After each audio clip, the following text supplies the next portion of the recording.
বলে ভিডিওটা শুরু করব ঠিক বুঝতে পারছি না। ওই যে রোজই তো সকালবেলায় শুভ সকাল বলে ভিডিওটা শুরু করি, কিন্তু এখন প্রায় 12টার কাছাকাছি বাজতে যায়। বন্ধুরা, একদম ঘরের কাজকর্ম সেরে চান টান সেরে নিয়ে এই যে এখন পুজো দেওয়া থেকে ব্লগটা শুরু করলাম। আশা করছি যে যেখানে আছো ভালো আছো, সুস্থ আছো। আমি প্রিয়া, আমার ব্লগ চ্যানেলে তোমাদেরকে অনেক স্বাগত। নতুন দিনে নতুন আর একটা ভিডিও জানাই আমার অনেক অনেক ভালোবাসার অনেক স্বাগত। একদম পুজো দেওয়া থেকে আজকে ভিডিওটা স্টার্ট করছি। রোজই তো ঘরের কাজকর্ম শেয়ার করি, আজকে নয় একটু অন্যভাবে ভিডিওটা শুরু করলাম। তো দেখো, আগেই এখানে মন্দিরে ফুল দিয়ে দিচ্ছি, দিয়ে ঘরের ঠাকুরটা এখনও গিয়ে পুজো করব। তো দেখো, আমার কিন্তু ফুল দেওয়া জল দেওয়া সব হয়ে গেল। ইতু ঠাকুরটাকেও দিয়েছি, আর এইদিকে মা মনসার ওইদিকে তুলসী দেবীকে সবাইকেই কিন্তু ফুল জল সবই দিয়ে দিয়েছি। তো চলো এবার আর একটা, এখনও দুটো জায়গায় ফুল দেব। এই যে দেখো নিচে নেমে যাচ্ছি। এই সাইডে দেখতেই পাচ্ছ ওই যে বটবৃক্ষ আছে মন্দিরের পাশে।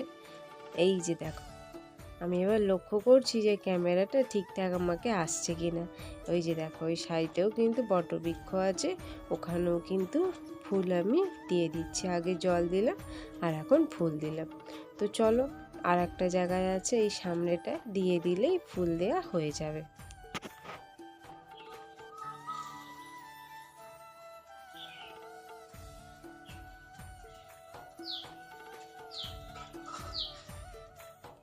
তারপরে তো এসে ঘরের ঠাকুরকে ফুল দিয়ে দিয়েছি। এই যে এবার দেখো ধূপ দেখিয়ে নিচ্ছি। আর ঘড়িতে সময় দেখেছো কটা বাজে? তো দেরি হয়ে গেল অনেকটাই কাজে কাজে গো। নইলে এর আগে আমার চান পুজো হয়ে যায় মোটামুটি 11:30টার সময় না আমার চান পুজো হয়ে যায়। ওই টিফিন করে তারপরে রান্নাটা বসিয়ে দিই, মানে এরকম 12টার দিক করে আমি রান্না বসিয়ে দিই। তার জায়গায় আজকে একটু লেট হয়ে গেল।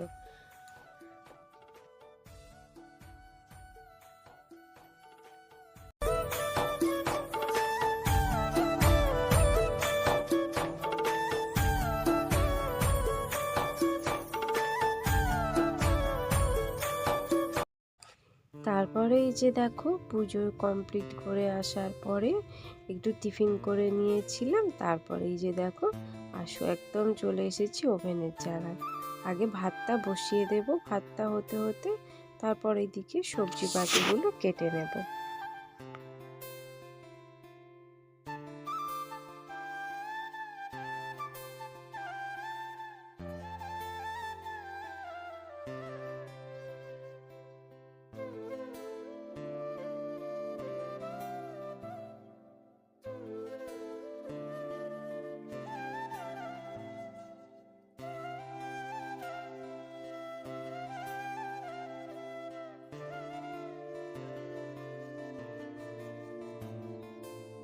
এই যে ওইদিকে তো ভাতটা হচ্ছে, হতে হতে দেখো এদিকে কিন্তু আমি সবজিগুলো বার করে নিয়েছি।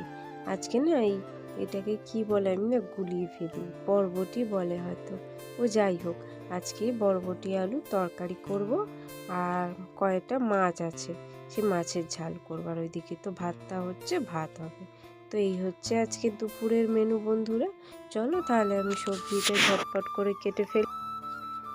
এইদিকে কিন্তু ভাতটা হয়ে গেছে, আমি দেখে নিয়েছি, ওই জন্যই বন্ধ করে দিয়েছি ওভেনটা। আর একটু সামান্য বাকি আছে, গরম যে ফ্যানটা আছে না ওটাতেই গরম ভাপেই হয়ে যাবে।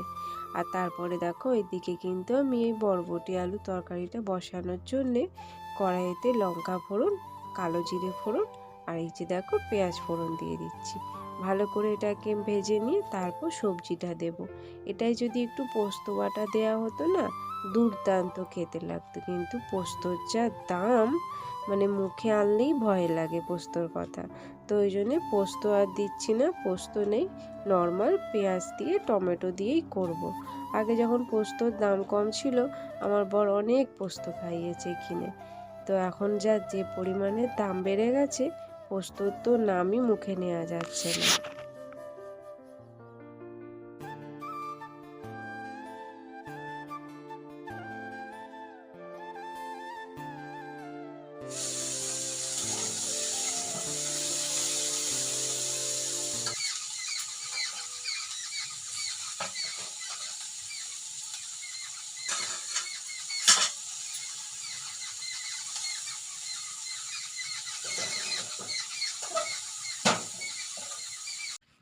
তারপরে দেখো এদিকে কিন্তু ভাতটা আমি দেখলাম যে ভাতটা একদম সম্পূর্ণ ঠিকঠাক হয়ে গিয়েছে, আর রাখা যাবে না, তাহলে ভাতটা পুরো একদম নরম হয়ে যাবে।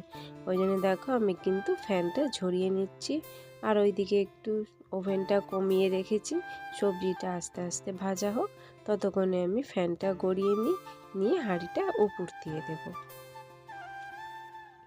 আর আমি তো ঘরেতে হাঁড়িটা উপর দিয়ে এসেছি, আর এখানে দেখা আবারও সেই সবজিটা একটু নাড়াচাড়া করে নিচ্ছি।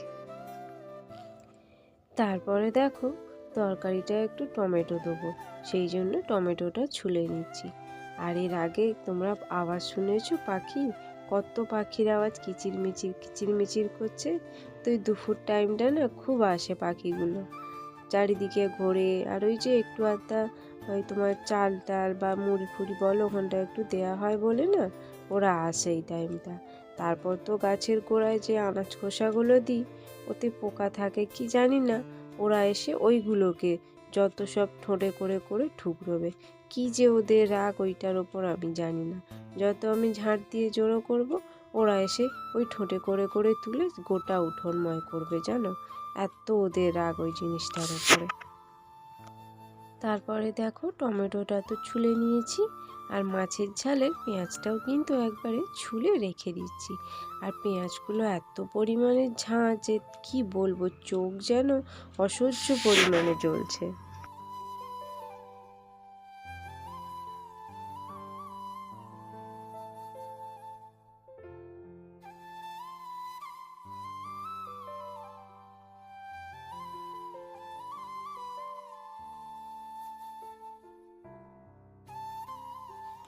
এইদিকে দেখো তরকারিটা কিন্তু আমার মশলাপাতি সব দিয়ে সম্পূর্ণ নাড়া হয়ে গিয়েছে।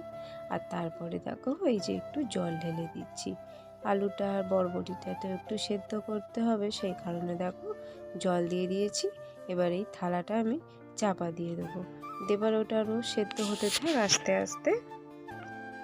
এই যে এখানে দেখো আমার তরকারিটা সম্পূর্ণ হয়ে গিয়েছে, একটু চেখে দেখলাম সামান্য পরিমাণে মিষ্টি দিলে ভালো হতো। আর দেখো ঢাকনাটা পড়লো তো পড়লো, পুরো আঁশের জায়গাটাতেই পড়লো। ঢাকনাটাকে সরিয়ে রাখি, আবার ধুয়ে নেব, নিয়ে চিনির কৌটোটায় আটকে দেব। এখানে দেখো তরকারিটা আমার পুরোপুরি সম্পূর্ণ রেডি হয়ে গিয়েছে। এই যে দেখো এই বাটিটায় কিন্তু এবার তরকারিটা আমি ঢেলে নেব। এই যে দেখো ঢেলে নিচ্ছি, নিয়ে কিন্তু এবার সোজা গিয়ে ঘরে রেখে দেবো চাপা দিয়ে।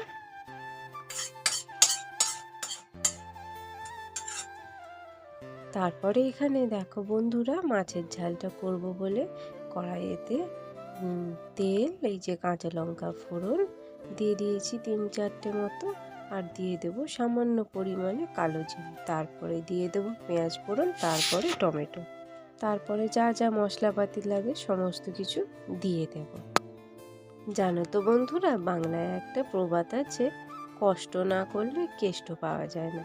এটা কিন্তু সম্পূর্ণ সঠিক কথা। তার সঙ্গে সঙ্গে আর একটাও আছে প্রবাদ, ধৈর্য, তারপর তোমার জেদ, তোমার আগ্রহ, এইগুলোও কিন্তু না থাকলে কোনো কিছুতে সফল হওয়াও যায় না, দাঁড়ানো যায়। তাই তো আজ থেকে আমার সংসার জীবনের 2 বছর আগেকার কথা বলছি, 2 বছর নইলে 1.5 বছরের কাছাকাছি হবে। তো তখন না আমার এই ঘরেতে, এই যে দেখছো এত সুন্দর দালানটা মেঝে করা, প্লাস্টার করা, এখানে লাইট আছে, ওখানে শিলনোড়া আছে, এখানে ওভেনে রান্না করছি, এত মাছ মানে ভালো ভালো খাবার খেতে পাচ্ছি। সেই সময়টা জানো তো বন্ধুরা এমনই পরিস্থিতি ছিল, এখানে আমার ওভেনও ছিল না, এখানে এত সুন্দর দালানও আমার ছিল না, শিলনোড়া ছিল না, এত ভালো ভালো খাবার মাছ এসে কিচ্ছু ছিল না, কিচ্ছু ছিল না। এমনই কষ্টের মধ্যে একটা একটা দিন পার করেছি তখন, যে আজকে এই আনন্দের মুখটা একটু দেখতে পেয়েছি। অনেকটা নাই দেখতে পাই, একটু দেখতে পেয়েছি, এটাতেই আমি অনেকটাই খুশি। তখন জানো তো স্টোভে রান্না করতাম, শিলনোড়া ছিল না, জিরে গুঁড়ো, ধনে গুঁড়ো, লঙ্কা গুঁড়ো, হলুদ গুঁড়ো দিয়ে রান্না করতাম। সবাই বলতো, তুমি কি করে গুঁড়ো দিয়ে রান্না করে খাও গো, তোমার বাটা মশলা খেতে ইচ্ছে করে না? আমি ইচ্ছে তো সবই করে, কিন্তু উপায় নেই, পাবো কই? স্বামীর যতটা আয় সেই আয়ের মধ্যেই আমাকে চলতে হবে। কি করব? আমাকে সাহায্য করার মতন, হেল্প করার মতন কেউ নেই। তাই আমাকে গুঁড়ো মশলা দিয়েই রান্না করে খেতে হবে। প্রায় ১ বছরের ওপর ওরমভাবে রান্না করে খেয়েছি। তারপরে আস্তে আস্তে একটা শিলনোড়া কেনা হলো। তখনও কিন্তু আমি ওভেন কিনতে পারিনি। ওই লোকের বাড়ি গিয়ে গিয়ে আমার বর তেল কিনে আনতো। যদিও তখন তেলের দামটা কম ছিল, তাও কেরোসিন তেলে অনেক টাকাই চলে যেত। আর ওই স্টোভে রান্না কত কষ্ট হতো জানো তো। একটা রান্না হতো না, ভাত করতাম, ডাল করতাম, সবজি করতাম, আর মাছ তো তখন কবে যে খেতাম তার কোনো ঠিক ঠিকানাই নেই। ডিমটা আনতো, ওই ৫টা ৬টা করে ডিমটা আনা হতো, ভাজা করে ঝাল করে খাওয়া হতো। আর সকালবেলা বর কাজে যেত, একবার টিফিন করে দিতাম ওকে। তারপর আবার বেলায় রান্না বান্না হতো, আবার রাত্রিবেলা রান্না হতো, বিকালবেলা চা হতো, টিফিনের আয়োজন হতো। ওই স্টোভেতেই আমি অনেক কষ্ট করে রান্না করতাম জানো তো।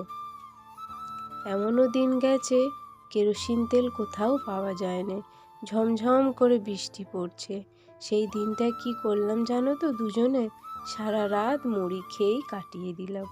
তাই সেই সব দিনের কথাগুলো মনে করলে না খুব কষ্ট হয়, যে সত্যি একটা সময় কি ছিলাম। আজকে একটু উন্নতির মুখ দেখতে পেয়েছি, কারণ তখন যে কষ্ট করে দাঁতে দাঁত চিপে দুজনে মিলে থেকেছি। তাই জন্য হয়তো ভগবান মুখ তুলে চেয়েছেন, তাই আমরা একটু আনন্দের মুখ দেখতে পেয়েছি জানো তো। অনেক কষ্ট করেছি, সেই সব কথাগুলো যদি বলি না সত্যি অনেকের চোখে জল চলে আসবে। তখন তো আর এইসব কিছু জানতাম না, কাছে ফোনও ছিল না যে ইউটিউব আছে, এখান থেকে কিছু কষ্ট করে আর্নিং করা যায়, অত কিছু জানতাম না। ফোন কী জিনিস সেটাই চিনতাম না, যদি থাকতো না তোমাদের সঙ্গে আমি শেয়ার করতাম। তারপরে দেখো বন্ধুরা, তোমাদের সঙ্গে তো কথা বলতে বলতে বাসনপত্র মেজে এনেছি, ওভেনটা আর পরিষ্কার করিনি জানো তো, খুব খিদে পেয়েছে, প্রায় ২:৩০টার কাছাকাছি। আর এই যে দেখো সেই বরবটি আলুর তরকারিটা, আর ওখানে তো মাছের ঝাল। আর এই যে দেখো আমি কিন্তু খাওয়া শুরু করে দিয়েছি। বেশ তরকারিটা খেতে ভালো হয়েছে জানো তো। আর ওর আসতে দেরি হবে আজকে, এই রাত্রি হয়ে যাবে গো। আজ ২ দিন মতো হলো না, অনেকটা দূরে কাজে যাচ্ছে তো, ওখানে পার্টির বাড়িতে টিফিন ভাত সবই খাওয়ার দিচ্ছে, সেই কারণে অনেকটা রাত হয়ে যাচ্ছে বাড়ি আসতে আসতে। সেই ভোর ৬টায় বেরিয়ে যাচ্ছে, বাড়ি আসছে ১০টা ১০:৩০ এরকম সময়। তাই একার মতনই রান্না করেছি, তরকারি সব থাকবে, ওবেলা রুটি করব, রুটি দিয়ে খাওয়া হয়ে যাবে। তো চলো বন্ধুরা, আমি খাওয়া দাওয়াটা সেরে ফেলি, আবার তোমাদের সঙ্গে পরে দেখা হচ্ছে। এখন সময় কিন্তু ৫টা মতো, আর আজকে না সকাল থেকে ওয়েদারটা কেমন মেঘলা মেঘলা হয়ে আছে, রোদ্দুর তো ওঠেই নে, হাওয়া দিচ্ছে হালকা হালকা, ভালোই মেঘলা হয়েছিল। বেলার দিকে বোধহয় একটুখানি রোদের আবহাওয়া পেয়েছিলাম, সেই জন্যে না আরও অন্ধকার হয়ে গিয়েছে, নইলে ৫টার সময়তেও এতটা অন্ধকার হয়নি, একটু হলেও আলো থাকে। ওই ১৫-২০ মতো করে আস্তে আস্তে অন্ধকার হয়। আজকে দেখো কত তাড়াতাড়ি অন্ধকার হয়ে গিয়েছে। ওইদিকে তো বারান্দা ঘর ঝাঁট দেওয়ার পরে এই যে দেখো এখন ওভেনটা আমি মুছে নেব ভালো করে। তো প্রথমে একবার সার্ফ দিয়ে মুছে নিচ্ছি, আর তারপর আবারও একটু ভালো পরিষ্কার জল এনে আবারও ভালো করে মুছে নেব। এই যে দেখো আবারও কিন্তু পুকুর থেকে পরিষ্কার জল নিয়ে এলাম, ভালো করে এই লাস্ট মুছে নিচ্ছি। এর আগে তো সার্ফ দিয়ে মুছেছিলাম দেখলে, এই একটু পরিষ্কার জলে মুছে নেব, মুছা হয়ে গেলেই কিন্তু আমার পরিষ্কার হয়ে যাবে ওভেনটা। তারপরে এখনও সন্ধে দেব, সন্ধে দিতেও বাকি আছে। তো চলো বন্ধুরা ঝটপট করে ওভেনটা পরিষ্কার করে নিয়ে তারপর সন্ধেটা দেখিয়ে নিই।